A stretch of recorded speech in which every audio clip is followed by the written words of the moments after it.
할머니, 지금 당장 안 움직이면 3천만 원이 날아갑니다. 상상해 보세요. 아침 7시 평범한 하루가 시작될 줄 알았는데 갑자기 걸려온 이 한 통의 전화. 목소리는 너무나 절박하고 경찰서라는 발신자 표시는 너무나 확실해 보였습니다. 70세 정자 할머니는 겁에 질려 떨리는 손으로 은행 비밀번호를 누르기 시작했습니다. 평생 아껴 모은 돈, 자식들 뒷바라지하고 손주들 용돈 주려고 모아둔 그 소중한 돈이 순식간에 사라져버렸습니다. 하지만 여기서 끝이 아닙니다. 정자 할머니는 무릎을 꿇지 않았거든요. 오히려 그 사기꾼들을 역으로 낚아서 경찰서에 넘겨버리는 통쾌한 역전극을 연출했습니다.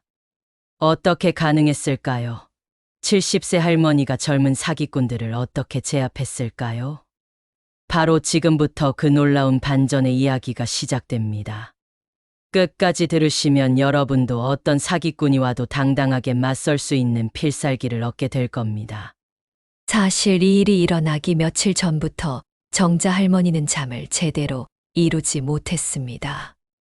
낯선 번호로 온 메시지 때문이었습니다. 김정자님 보이스피싱 피해 사례가 접수되었습니다. 즉시 확인 바랍니다. 수상한 링크가 달린 메시지를 지웠지만 왠지 모를 불안감이 마음 한구석을 쿡쿡 찔렀습니다. 정자 할머니는 휴대폰을 쥐고 있다 놓기를 반복했습니다. 괜히 폰을 확인하다가 또 그 메시지가 보일까 두려웠습니다. 메시지를 지웠는데도 자꾸만 머릿속에서 그 글자들이 맴돌았습니다. 이게 대체 무슨 일인가? 정자 할머니는 한숨을 쉬며 손자 민수의 말을 떠올렸습니다. 할머니, 모르는 번호는 그냥 차단하고 이상한 링크는 절대 누르지 마세요. 민수의 목소리가 귓가에 맴돌았습니다. 그런데도 불안했습니다. 혹시나 정말로 내 정보가 털린 거라면 어쩌나. 정자 할머니는 결국 은행에 전화를 걸어보려 했습니다. 하지만 은행 전화번호도 혹시나 가짜일까 싶어 망설였습니다. 믿을 만한 곳이 없었습니다. 모든 것이 덫처럼 느껴졌습니다. 온몸에 소름이 돋았습니다. 그때 정말로 그 전화가 걸려온 것입니다. 화면에는 경찰서라고 찍혀 있었습니다. 심장이 쿵 하고 떨어지는 기분이었습니다. 조화기 너머로 한 젊은 남자의 목소리가 들렸습니다. 김정자님 되십니까? 서울중앙지검 김민준 수사관입니다. 현재 김정자님 명의로 된 대포 통장이 발견되어 긴급 수사가 진행 중입니다. 정자 할머니의 손이 순간 떨리기 시작했습니다. 네, 저는 그런 적이 없는데요. 김민준 수사관은 침착하게 말했습니다. 저희도 압니다. 김정자님은 피해자이실 가능성이 높습니다. 일단은 금융범죄에 연루된 것으로 보여 모든 계좌를 동결해야 합니다. 지금부터 제가 알려드리는 대로 진행해 주셔야 합니다. 정자 할머니는 머릿속이 새하얘졌습니다. 경찰서라는 글자가 주는 권위와 김민준 수사관의 차분한 목소리는 정자 할머니의 불안감을 확신으로 바꿔놓았습니다. 정자 할머니는 잠시 머뭇거렸지만 혼자 판단해야 하는 상황이었습니다.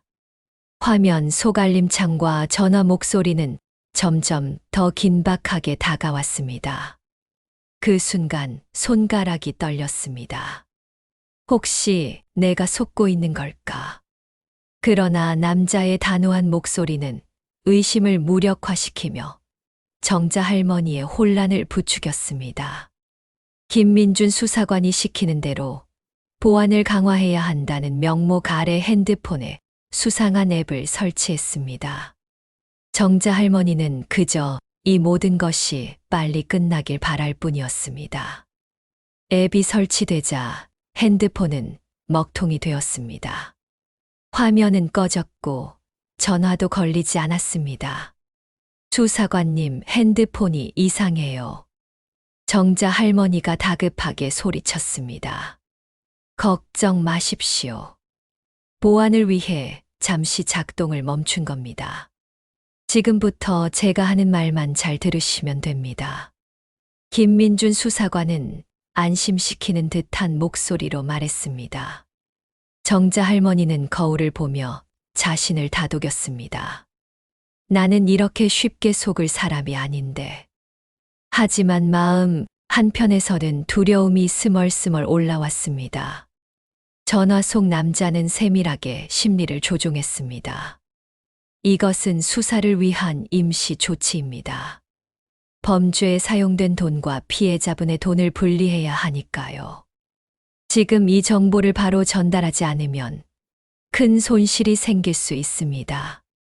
정자 할머니는 자신도 모르게 계좌 정보를 입력하려 손을 뻗었습니다. 손끝에서 전해지는 떨림은 두려움과 분노가 뒤섞인 감정이었습니다. 평생 모은 돈이 담긴 통장을 보며 손이 덜덜 떨렸습니다. 자식들에게 짐이 되지 않으려 아껴 모은 돈이었습니다. 그녀는 눈을 감고 심호흡을 했습니다. 나는 지켜낼 수 있어야 한다. 하지만 현실의 긴장은 그녀의 심장을 조여왔습니다. 등골을 타고 식은땀이 흘렀습니다. 정자 할머니는 하라는 대로 비밀번호를 누르고 인증번호를 입력했습니다. 이 모든 것이 끝나면 다시 내 돈을 찾을 수 있겠지. 정자 할머니는 속으로 되뇌었습니다. 하지만 불안감은 점점 더 커졌습니다.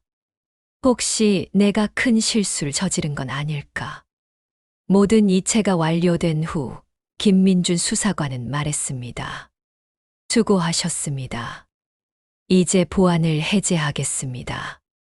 하지만 핸드폰은 여전히 먹통이었습니다.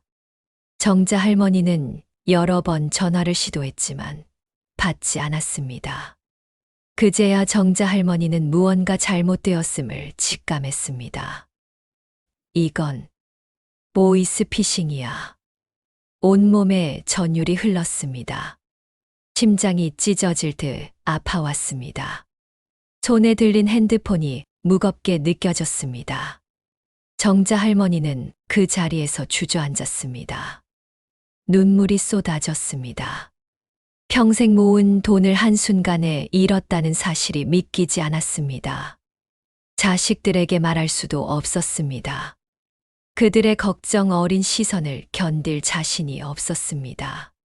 정자 할머니는 자신이 얼마나 어리석었는지 자책했습니다. 나는 왜 민수 말을 듣지 않았을까? 후회가 파도처럼 밀려왔습니다. 마음속 분노가 치밀어 올랐습니다. 이 사람들이 내 가족을 노리다니.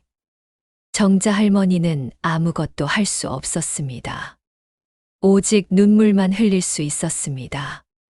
그렇게 넋을 놓고 있다가 정자 할머니는 문득 머릿속에 떠오르는 이름 하나가 있었습니다. 김도진. 동네 경로당에서 만난 명예로운 전직 경찰관이라고 자신을 소개했던 남자였습니다. 그는 늘 꼿꼿한 자세와 점잖은 태도로 정자 할머니에게 깊은 인상을 남겼습니다. 정자 할머니는 지푸라기라도 잡는 심정으로 그의 연락처를 찾기 시작했습니다. 다행히 경로당 회장님 명단에서 김도진의 전화번호를 발견했습니다. 정자 할머니는 떨리는 손으로 전화를 걸었습니다. 여보세요? 저 김정자인데요. 경로당에서 뵌. 정자 할머니의 목소리는 갈라져 나왔습니다. 김도진은 침착하게 대답했습니다. 정자 할머니, 무슨 일 있으십니까? 정자 할머니는 겨우 눈물을 참으며 자초지종을 설명했습니다. 이야기를 듣는 내내 김도진은 아무 말도 하지 않았습니다. 정자 할머니는 혹시나 그가 자신을 비웃을까 걱정했습니다. 하지만 김도진의 목소리는 단단했습니다. 지금 바로 저한테 오십시오. 아무 말도 말고 그냥 오세요. 정자 할머니는 그의 말에 작은 희망을 보았습니다. 집안 구석구석이 갑자기 낯설게 느껴졌습니다. 평화롭던 일상이 얼마나 허약한 줄, 보이스피싱 한 통이 얼마나 큰 공포를 주는지 깨달았습니다. 김도진의 집은 예상대로 깔끔했습니다. 벽에는 표창장과 기념사진들이 걸려 있었습니다. 정자 할머니는 그 사진 속에서 젊은 시절의 김도진이 경찰 제복을 입고 서 있는 모습을 보았습니다. 김도진은 정자 할머니에게 따뜻한 차 한 잔을 내밀었습니다. 괜찮습니다. 어르신들은 이런 일을 자주 당합니다. 자책하지 마십시오. 그의 말에 정자 할머니는 다시금 눈물을 쏟았습니다. 김도진은 정자 할머니가 가져온 핸드폰을 살펴보았습니다. 그리고는 짧게 한마디 했습니다. 정교하군요. 놈들이 작정하고 덤볐습니다. 정자 할머니는 이제 모든 것이 끝났다고 생각했습니다. 그런데 김도진은 고개를 들고 정자 할머니의 눈을 똑바로 쳐다보았습니다. 하지만 아직 끝난 게 아닙니다. 이들의 수법을 제가 누구보다 잘 알고 있습니다. 이들은 당한 사람을 다시 노립니다. 복구를 미끼로 또 접근할 겁니다. 정자 할머니의 눈이 동그래졌습니다. 김도진은 싸늘한 표정으로 덧붙였습니다. 이번엔 우리가 그놈들을 낚을 차례입니다. 정자 할머니는 결심했습니다. 다시는 이런 일이 나에게, 우리 가족에게 일어나게 하지 않겠다. 분노는 행동으로 이어졌고, 불안은 경계로 바뀌었습니다. 정자 할머니의 눈빛은 흔들림 없이 단단해졌습니다. 김도진과 정자 할머니는 계획을 세웠습니다. 김도진은 정자 할머니에게 놈들이 다시 연락하면 어떻게 대처해야 하는지 상세하게 알려주었습니다. 놈들이 복구 비용을 요구할 겁니다. 그때 당황하지 말고 저희가 준비한 대로만 하시면 됩니다. 놈들이 이체한 돈을 전부 회수하고 싶다고 말하세요. 절실하게, 그리고 간절하게. 정자 할머니는 김도진의 지시에 따라 연기 연습을 했습니다. 수사관님, 제발 제 돈만이라도 되찾게 해주세요. 부탁드립니다. 정자 할머니의 목소리에는 실제로 절망과 간절함이 섞여 있었습니다. 김도진은 그 모습에 고개를 끄덕였습니다. 아주 좋습니다. 이젠 정자 할머니가 놈들의 도파민을 자극할 차례입니다. 김도진은 경찰청에 연락해 정자 할머니의 사건을 접수했고 수사팀과 협업을 준비했습니다. 보이스피싱을 역으로 이용한 함정 수사가 시작되려 했습니다. 정자 할머니는 이제 자신이 겪은 일을 되돌아보며 깨달았습니다. 공포는 순간이지만 강인함은 평생을 지킨다. 보이스피싱은 단순한 전화가 아닌 사람의 심리를 이용한 범죄였습니다. 정자 할머니는 더 이상 불안에 떨지 않았습니다. 오히려 차분해졌습니다. 그리고 복수를 다짐했습니다. 다음 날 김민준 수사관에게서 다시 연락이 왔습니다. 김정자님, 저희가 피해 금액을 복구할 수 있는 방법을 찾았습니다. 하지만 복구 비용이 필요합니다. 정자 할머니는 김도진이 알려준 대로 절실하게 매달렸습니다. 수사관님, 제발 부탁드립니다. 제 전 재산이나 마찬가지예요. 정자 할머니의 간절한 목소리에 김민준 수사관은 미끼를 물었습니다. 복구 비용을 이 계좌로 보내주십시오. 정자 할머니는 김도진이 준비해준 위조된 통장 사본을 보여주며 이체를 진행하는 척했습니다. 김민준 수사관은 확신에 찬 목소리로 말했습니다.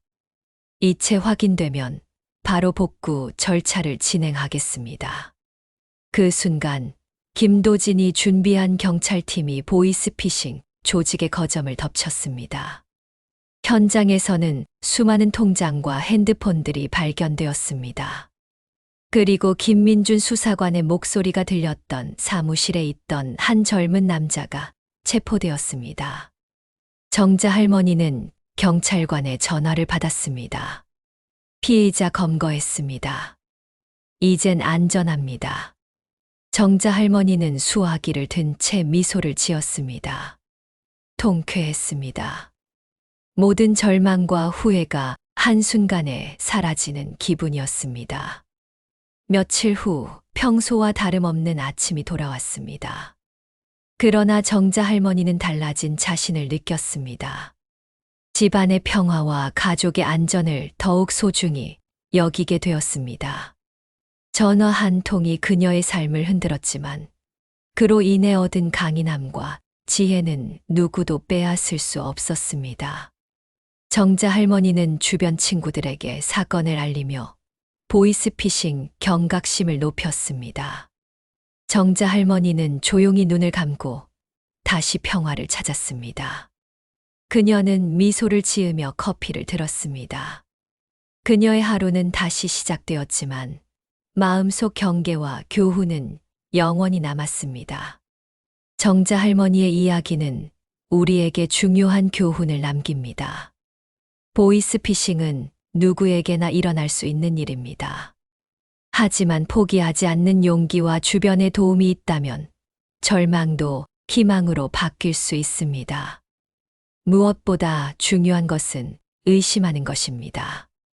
급하다고 재촉하는 전화, 개인정보를 요구하는 메시지. 이 모든 것에 대해 한 번 더 생각해 보세요. 그리고 혼자 판단하지 말고 가족이나 신뢰할 만한 사람과 상의하세요. 정자 할머니처럼 우리 모두는 강할 수 있습니다.